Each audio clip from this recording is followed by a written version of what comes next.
Assalamualaikum warahmatullahi wabarakatuh. Selamat pagi anak-anak kelas 10 SMA PKP Jakarta.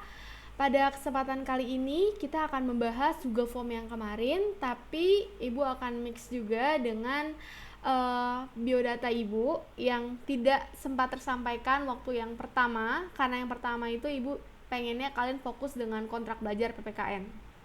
Oke, uh, kenapa Ibu memberi pertanyaan kalian yang basic sekali kemarin gak langsung masuk ke materi? Karena sejujurnya Ibu pengen tahu dulu nih kemampuan kalian dalam mendeskripsikan atau menjabarkan sesuatu itu sejauh mana. Terima kasih untuk yang menjawab dengan sungguh-sungguh, namun untuk yang menjawab belum atau tidak dengan semestinya, Ibu harap next time kalau kalian menjawab di Google Form itu dipertimbangkan ya, karena itu banyak poinnya, apalagi yang esai seperti kemarin. Pertanyaan yang pertama, apa sih yang kalian ketahui dari pelajaran PPKN? Oke, kenapa pelajaran PPKN itu penting? PPKN itu bukan hanya belajar tentang sejarah. PPKN itu bukan hanya belajar tentang sila-sila ataupun undang-undang. Kalian tahu gak sih kenapa PPKN ini salah satu mata pelajaran yang ada dari SD hingga kuliah pun ada pelajaran PPKN. Bahkan yang masuk CPNS pun yang keluar adalah pelajaran PPKN. Kenapa demikian? Karena walaupun sepintar-pintar kita, kalau kita tidak mempunyai moral dan etika yang bagus, maka kita tidak bisa menjadi warga masyarakat sesungguhnya. Atau kalau kalian tuh pintar, kalian berada dalam suatu negara, ruang lingkup pemerintahan, tapi kalian nggak tahu nih roda pemerintahan tuh seperti apa sih, kekuasaan tuh seperti apa sih, pemimpin itu seperti apa. Suatu saat ketika kita berhadapan dengan hukum, terus kita nggak tahu jalan keluarnya seperti apa gitu.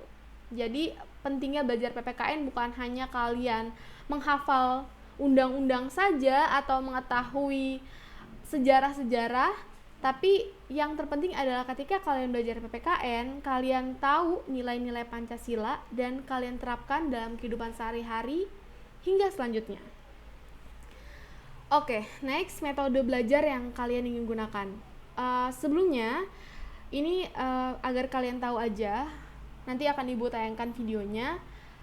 Ibu mengajari PKP ini mulai dari Januari 2020. Jadi dokumentasi Ibu ngajar, karena kita kepotong corona, belum banyak atau belum ada yang ada di SMA PKP, belum Ibu terapkan. Karena kita udah sistem home learning. Yang Ibu terapkan ini adalah waktu Ibu ngajar di SMA 39 dan SMA 81 Jakarta. Di sana, Ibu membuat PPKN ini menjadi salah satu pelajaran yang seru menurut mereka, karena tidak hanya ceramah dan menghafalkan undang-undang. Di sini kita ada games, ada juga metode role playing, misalkan lagi belajar tentang macam-macam hukum. Lalu siswa dan siswi itu mereka Ibu suruh milih salah satu hukum dan dibikin drama di dalam kelas. Tapi dibikin drama itu mereka mengerjakannya dengan sungguh-sungguh. Ada yang persidangan itu kita harus tahu jalannya sidang itu seperti apa. Jadi yang Ibu mau sebenarnya kalau kita nggak PJJ seperti ini, kita bisa praktek seperti itu. Tapi dengan adanya PJJ ini, ya ruang lingkup pembelajarannya terbatas, tapi harus tetap berjalan. Kalian harus tetap semangat karena kita nggak tahu wabah ini kapan berakhir. Oke, next, berbicara tentang sistem pemerintahan dan kekuasaan. Apa sih yang disebut dengan kekuasaan? Kalau kita ngomongin tentang kekuasaan atau power, pasti kita manusia, kita punya kekuasaan gak sih untuk mengangkat, misalkan mengangkat benda ini. Kenapa? Karena kita punya energi yang bisa kita hasilkan, lalu kita bisa mengangkat benda ini. Dan benda ini pun akan mengikuti gerakan kita karena dia secara tidak langsung diperintahkan oleh kita. Bila seseorang itu memiliki kekuasaan, berarti dia mempunyai wewenang untuk memerintah atau melakukan perintah terhadap yang ada di bawahnya. Lalu berbicara tentang sistem pemerintahan. Berjalannya sistem, kalau misalnya kita ngomongin tentang sistem, berarti ada beberapa detail yang ada di dalam sistem tersebut. pemerintahan itu bukan cuma negara doang kan, kayak misalkan sistem legislatif, eksekutif, dan yudikatif itu juga yang membuat sistem pemerintahan ini berlangsung. Dan yang ibu suka di pertanyaan yang terakhir, apakah sistem pemerintahan ini berjalan dengan baik atau tidak, jawaban kalian sangat bervariasi dan itu menurut ibu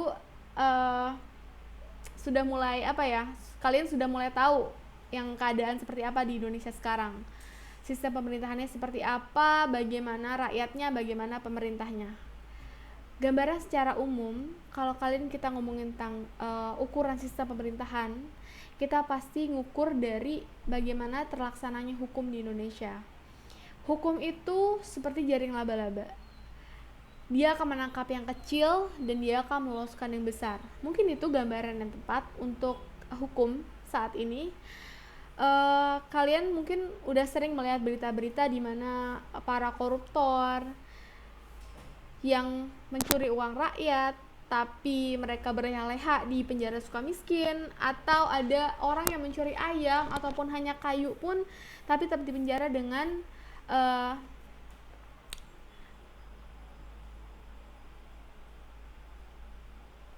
bahkan orang yang mencuri kayu pun tetap dipenjara dengan hukuman yang berat, dan itu sangat-sangat tidak adil mungkin ya. Oke, sampai sini dulu pembahasannya. Jadi ibu mau kalian tuh open minded dulu di pertemuan yang ketiga ini, biar besok kita masuk materi kalian sudah tahu atau sudah bisa menerka siapa yang kalian ajar, bagaimana pelajaran PPKN agar kita bisa berjalan dengan baik ke depannya. Oke? Jangan lupa tulis nama dan kolom komentar. Wassalamualaikum warahmatullahi wabarakatuh.